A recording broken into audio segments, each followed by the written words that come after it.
Welcome back. Now, Mxolisi Dukwana has been confirmed as the new Free State Premier. His appointment follows a recent change in the Provincial Executive Committee and the recall of Sisi Ntombela from the top job. Now, Dukwana has been addressing the legislature, and eNCA reporter Moloko Moloto has been following this story and its developments for us live in the Free State. Moloko, just tell me exactly what he had to say when he took to the podium today after being elected as the Premier of the Free State. Hello, Mr. Goratlaga. Indeed, the new sheriff is in town in the Free State province. Mxolisi Dukwana was duly elected as the new premier of the Free State, taking over from Sisi Ntombela, who left office today. And of course, he has had to deliver the acceptance speech immediately after being sworn in by the Deputy Judge President of the Free State province. And one of the things that he did point out was that this day actually belongs to the people of the Free State. I just want to quickly quote him. He says, "Today we celebrate the triumph of the human spirit that defeated the monstrous criminal networks whose sole intention," he says, "was to deny a whole province the delightful taste of achievement and prosperity." He joins us to make sense of this. Premier, congratulations. Thank you so much for your time. Who are the people who constituted this criminal network that had been capturing or that had captured the province of the Free State? We've had enablers of corruption in the province and syndicates that have denied the people of the province the opportunity to realize their full potential in many ways, by making sure that some of the services are not provided. An example, in Masilonyana, you would have a pipeline of water that was supposed to have been built many years ago, but because you have infighting among people who should help, you end up with a pipeline that is not built, and as a result we've got problems, water challenges. So, that has denied the people of Masilonyana a constant flow of water, clean water. And those are the things that I'm referring to. All right. You also lamented the past years of state capture, and going on to even say that some of the people there were demons. Of course, you didn't mention their names, but the streets were full of demons that were wearing revolutionary regalia. Are we going to be fair to say you are referring to the former Premier Ace Magashule's tenure here? You would hear that I was using plural because there are many people who are doing exactly things that are not supposed to be done, where service delivery is affected because of the actions of people who would not do what the law demands of them and what the people expect. As a result, people are denied services. That was the reference to such individuals. Okay. You do say that as the new administration, you need to enthuse yourself with the new ethics so that you prioritize public service instead of self-service. In a situation where perhaps within the corridors of power, with corridors of government, perhaps there are still people who are beholden to the previous government leaders, specifically Ace Magashule. How much of a task is that going to be? How difficult is that going to be to inculcate this new culture and ethic? The danger that many people do is to confront the system that is well established instead of creating an alternative system that works for the people. And that's what I intend doing, making sure, for instance, we're not spending money as much as we expected to do. We have where we're getting money from government, conditional grants. By now we should have spent more money, but we have not. And if you check, it's actually the delay caused by ourselves in terms of taking decisions, but also providing decisive leadership in terms of ensuring that things are done when they are supposed to be done. You've got government that has said pay service providers within 30 days, but we've got people who would not do much.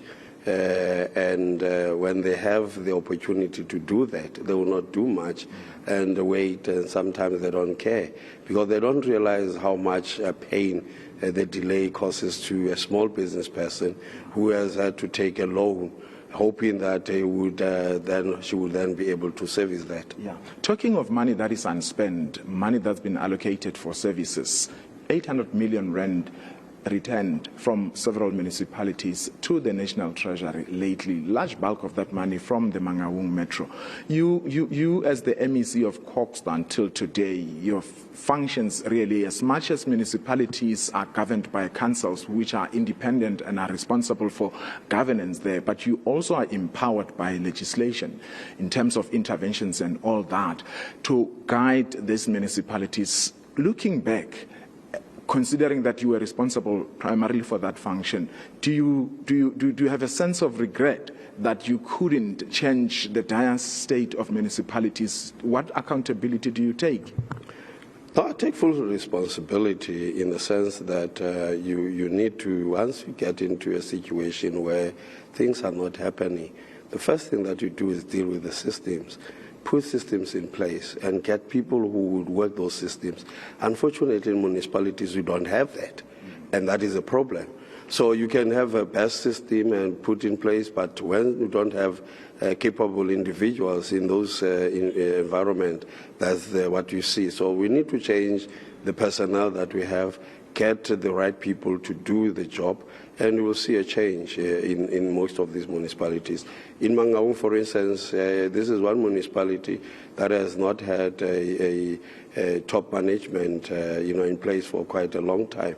And once you bring stability and get people focused, these things will change. And of course, we understand you are bringing in a new mayor in Mangaung. But let's then talk about what the former Premier Sissin Ntombela said yesterday when we spoke to him as eNCA. She said some of the things she couldn't get right was because there was political interference. Unfortunately, she was not willing to expand. You as the political head, what would be your response to that? Here we have a premier who has executive authority. She's lamenting political interference. What are you reading out of that? No, I would, as I say, I would like to take responsibility of what I'm going to be doing and allow Sissin Ntombela, as she characterizes the problem, the way she has done. She would understand that better. But the executive authority, is with the premier, and the premier should exercise that. And this is one thing that we need to do. Sometimes you need, as I said, you need to be courageous. You need to be bold. Some people will come with their ideas, but if you're not bold enough to push what you think is best and what you think that would work, you would always be, you will end up complaining that people were bulldozing you. So you can't allow people to do that to you. You are given the responsibility act. Okay, finally, Premier, then you are going to be delivering the State of the Province address on Tuesday, if memory serves me well. Are you going to be, what would be guiding you when you now are restructuring the Executive Council? The 9 MECs that are currently there, none of them made it onto the PEC. How are you going to be striking that balance to bring in new and fresh ideas? And how are you going to be surmounting the perception that if you remove others, you could be patching people who did not support you? I think let's start first that, the Premier is allowed to establish or to build a team that he would or she would work with in this case. And these are men and women in the ANC. And that's what we intend doing, get the best that we have to help us deal with this. You don't need to be in the PEC to be a member of the Executive Council. So it's not that to be in the PEC of the ANC gives you that.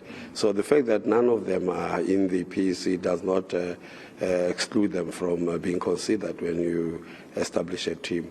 I would like people to look at the executive committee that will bring, not as purging others and bringing others, but as bringing up a team that would serve the province of the Free State better. When are you likely to announce these men and women who will be MECs? And should we expect sweeping changes? No, there will be changes, of course. There will be changes, but there will be others that will be remaining, but changes for sure there will be. All right. When is the announcement? The announcement will be immediately after the SOPA. It could be a day or so after the SOPA. Thank you so much. The newly elected Premier of the Free State, Mr. Mxolisi Dukwana, saying that expect changes immediately or a day or two after he would have delivered the action plan for the province of the Free State as the new man in charge.